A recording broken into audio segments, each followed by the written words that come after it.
Hello everyone, అందరికీ ముందుగా శ్రీరామనవమి శుభాకాంక్షలు. సో నేనైతే ఇంకా ముగ్గుతో అయితే స్టార్ట్ చేస్తున్నాను. మనకి నార్మల్ టైం కన్నా ఫెస్టివల్ టైమ్స్ అంటేనే త్వరగా పని చేసుకుందాం అనుకుంటే అసలు కంప్లీటే అవ్వదు, మరింత లేట్ అవుతుంది. సో నేనైతే ఇంకా ముగ్గుతో స్టార్ట్ చేసేసి ఎలా చేసుకున్నా ఏంటి అనేది వీడియోలో అయితే మీకు చూపించేస్తాను. ఎక్కడ స్కిప్ చేయకుండా వీడియోని అయితే లాస్ట్ వరకు వాచ్ చేయండి. అలాగే నా ఛానల్ని మీరు కనుక ఫస్ట్ టైం చూస్తున్నట్టే వెంటనే సబ్స్క్రైబ్ చేసుకోండి. సో ఇక్కడైతే నేను 5 తమలపాకులు తీసుకున్నాను. వాటిపైన ఈరోజు శ్రీరామనవమి కదా, శ్రీరామ అని రాసుకొని ప్లేట్లో పెట్టుకొని రాముల వారి పట్టం దగ్గర పెట్టుకొని మనం ఒక కోరికను కోరుకుంటే అది నెరవేరుతుందంట. అలాగే మంచి కూడా జరుగుతుందంట.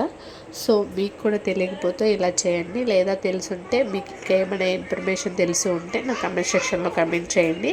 సో నాకు తెలిసిందైతే మీతో ఇలా షేర్ చేసుకుంటున్నాను. ఫైనలీ ఇట్లా 5 తమలపాకులు తీసుకొని రాసేసాను. తర్వాత ఇంకా దేవుడి సామాన్లు ముందుగానే క్లీన్ చేసి పెట్టుకున్నాను. వాటికి గంధం బొట్లు పెట్టుకుంటున్నాను. గంధం పెట్టుకునేసి కుంకుమ బొట్లు పెట్టుకొని అలంకరించుకోవాలి.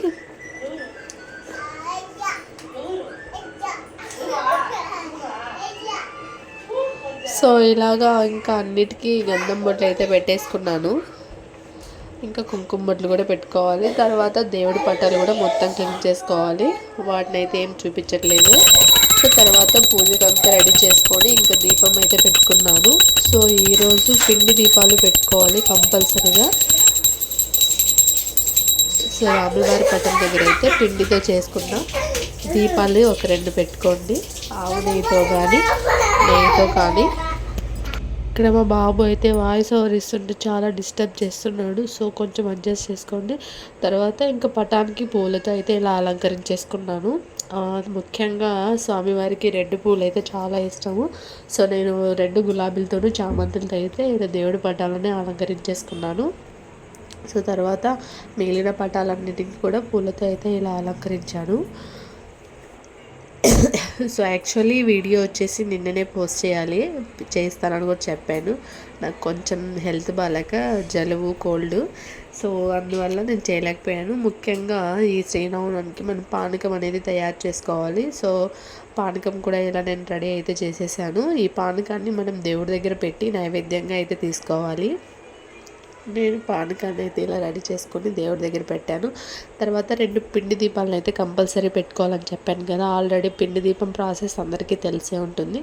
సో తెలియని వాళ్ళ కోసం ఒక బెల్లం ముక్కను తీసుకొని పొడిగా చేసుకొని అందులోకి బియ్యం పిండిలోకి వేసుకొని కొంచెం పాలైతే వేసుకోవాలి. నేను ఇక్కడ వాటర్ వేసుకున్నాను. ఇలా పిండి దీపాలని 2 తయారు చేసుకొని వాటికి బొట్లు పెట్టుకొని ఇలా దేవుడి దగ్గర అయితే 2 దీపాలు అయితే వెలిగించేసాను. చూడండి వీడియోలో చూస్తున్న విధంగా.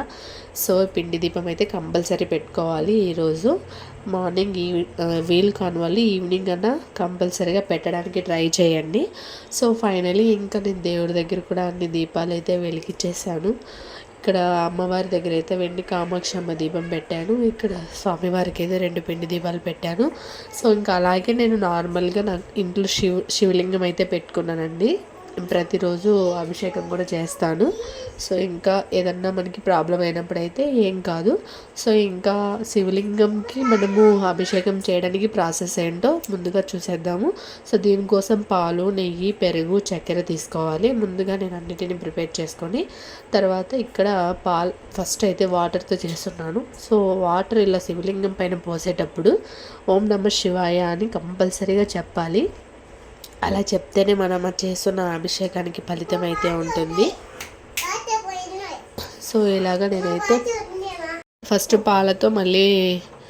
ఫస్ట్ నీళ్ళతో మళ్ళీ పాలతో తర్వాత పెరుగు, చక్కెర ఇలాగ మళ్ళీ వాటర్లోకి కొంచెం పువ్వులు వేసుకొని పూలాభిషేకం ఇలాగ మనకి ఎన్ని వీలైతే అన్ని చేయొచ్చు. సో నేను ఇక్కడ ఒక 4-5 అయితే చేశానండి. 4-5 రకాలతో అయితే శివుడికి అభిషేకం చేశాను. చూసేయండి. సో ఫైనలీ నేను ఇంకా ఇక్కడ శివలింగంకి అయితే ఇలాగా అభిషేకం చేసుకున్నాను. సో కొంతమందికి డౌట్స్ ఉండొచ్చు, ఇంట్లో శివలింగం పెట్టుకోవచ్చా, ఏంటి ప్రాసెస్, ఎలా చేయాలి, పెట్టుకుంటే ఎలా ఉండాలి ఏంటి అని. సో ఎవరికన్నా శివుడి గురించి కానీ శివలింగం ఇంట్లో దాని గురించి కానీ డౌట్స్ ఉంటే కమెంట్ సెక్షన్లో కమెంట్ చేయండి. నేను దాని గురించి కూడా మీకు వీడియో అయితే పోస్ట్ చేశాను. చూద్దాం మరి ఎంతమంది కామెంట్ చేశారో. ఎక్కువ కామెంట్స్ని బట్టి వీడియో చేయడం అయితే జరుగుతుంది. సో ఫైనలీ ఇంకా శివుడికి అయితే అభిషేకం కంప్లీట్ అయిపోయింది. అలాగే మోస్ట్ ఇంపార్టెంట్, మనము కొన్ని బియ్యం తీసుకొని అక్షంతలు అయితే తయారు చేసుకొని దేవుడి రూమ్లో పెట్టుకొని కంపల్సరీగా దాన్ని మన ఇంట్లో ఎంతమంది ఉంటే అంతమంది మనం అక్షంతల్ని తలపైన వేసుకోవాలండి. చాలా మంచి జరుగుతుంది. సో తర్వాత నేను ఇక్కడ ప్రిపేర్ చేసి దేవుడి దగ్గర అయితే పెట్టేశాను. ఇంకా ఫైనలీ ఇంకా మొత్తంగా కంప్లీట్ అయితే ఇంకా ఆల్మోస్ట్ అయిపోయినట్లే దేవుడి పూజ నాది. సో ఇంకా నైవేద్యంగా అయితే నేను పానకం, పాయసం, తర్వాత పులిహోర చేశాను. సో ఆ ప్రాసెస్ అంతా ఏం చూపించట్లేదు వీడియోలో, జస్ట్ నార్మల్గా చూపించేస్తున్నాను. ఇది ఫైనలీ నా దేవుడి గది. ఎంత ప్రశాంతంగా అనిపిస్తుందో అండి. దేవుడి దీపం పెట్టుకున్న తర్వాత పాజిటివ్ ఎనర్జీగా వచ్చి ఇల్లంతా ప్రశాంతంగా ఉంటుంది. సో తర్వాత ఇంకా లెమన్ రైస్ ఇలా అయితే ప్రిపేర్ చేసుకుంటున్నా. మొత్తం అయితే ఏం చూపించట్లేదు. లెమన్ రైస్ చేసేసుకొని ఇలా అన్నంలోకి వేసుకొని కలుపుకోవడమే. ఇదేముందిలే అండి మీరేం చెప్పేది, మాకు తెలుసు అంటారా? అవునండి, ఆల్మోస్ట్ అందరికీ తెలిసే ఉంటుంది. సో తర్వాత ఇంకా దీపాలు అన్నీ పెట్టేసుకొని ఫైనలీ ఇంకా ఇంట్లో పూజ అయితే అయిపోయింది. ఇంకా ఈవినింగ్ టెంపుల్కి వెళ్దామనేసి నేనైతే ఇలా రెడీ అయ్యాను. సో ఫైనలీ మేము ఇలా రెడీ అయిపోయేసి టెంపుల్కి అయితే బయలుదేరి వెళ్ళాము. సో టెంపుల్లో వీడియో తీయడం కుదరలేదు, జస్ట్ కొంచెం తీశాను. వీడియోస్, ఫొటోస్ నాట్ అలౌడ్ అంట. మేమైతే లోపలికి వెళ్ళాం దర్శనానికి. ఆల్మోస్ట్ దేవుడు కూడా బయట ఊరేగిస్తున్నారు. ఇంకా మిస్ అయిపోయాం. బయట ఉంటే బాగుండు అనిపించింది, అంటే క్రౌడ్ ఎక్కువగా ఉండింది. ఇంకా బాబు ఉన్నాడు కదా, కొంచెం ఇబ్బందిగా ఉండింది మాకు.